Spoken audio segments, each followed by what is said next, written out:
Почитуван подпредседател, почитувани колеги пратеници, министер, почитувана македонска јавност. Пред нас се наоѓа предлог закона за изменување и дополнување на Законот за електронски комуникации. Законот за електронски комуникации е закон со кој се уредуваат условите и начинот за обезбедување на јавни електронски комуникацијски мрежи и јавни електронски комуникацијски услуги, накратко кажано. Денес, во сферата на електронските комуникации, сите ние се соочуваме со големи и тешки предизвици.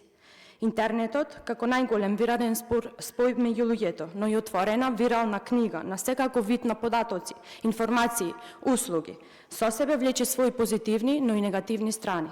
Денес, во контекст на овој предлог закон за изменување и дополнување на Законот за електронски комуникации, ќе говорам за негативните страни на овој вид на комуникација. Покрај многуте негативни страни, неминовно е да се спомене и нагласи оној порок кој широко и брзо се распространува низ луѓето денес, а тоа се игрите на среќа. Овие видови на игри денес се лесно достапни. Ги имаме во рака буквално за 5 секунди преку интернет платформите, но и најчесто на нелегален начин. Со примамливи реклами, светкави банери, привлечни имиња, а уште попривлечни понуди, сепак измамнички понуди, и сето тоа скоцкано да изгледа така невино, наведувајќи ги луѓето лесно да навлезат во овој страшен и заразен свет. Сведоци сме и на личности кои длабоко навлегле во ова и кои се што имаат и поседуваат во своите електронски банкарски сметки, го трошат во игрите на среќа, токму во апликации и страници кои се непроверени, несигурни, лажни. Апликации и страници кои се голема измама. Оваа појава е најчеста кај младите, кои се најподложни на зависност од коцкање, но оваа појава има и сериозни негативни ефекти и врз економијата поради одлив на девизни средства кон странски компании.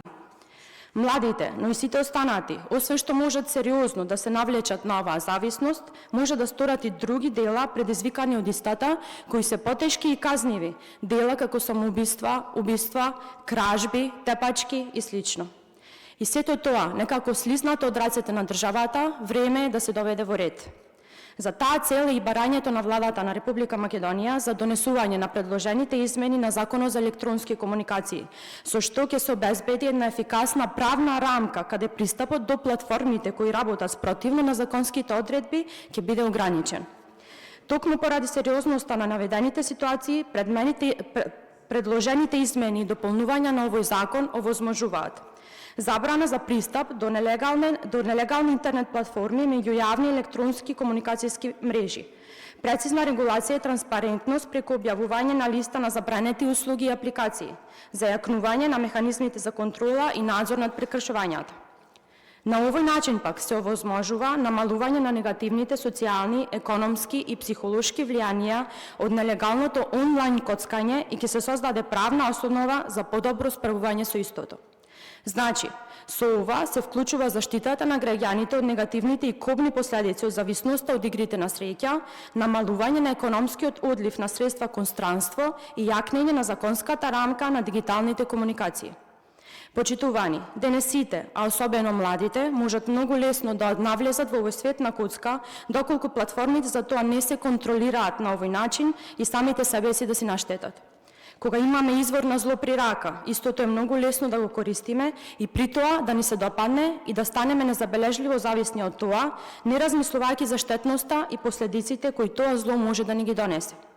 Токму затоа предлагаме и поддржуваме вакви законски измени и дополнувања на Законот за електронски комуникации, затоа што овие измени и дополнувања се исклучително потребни во ова модерно време и модерно општество во кое ние живееме. Да се заштитиме себе си и нашите деца, пријатели, блиски од измами на интернет платформите кои може да бидат понатаму погубни, а со тоа и да спречиме измами кои ги црпат средствата македонскиот човек, а со тоа и на нашата држава. Ви благодарам.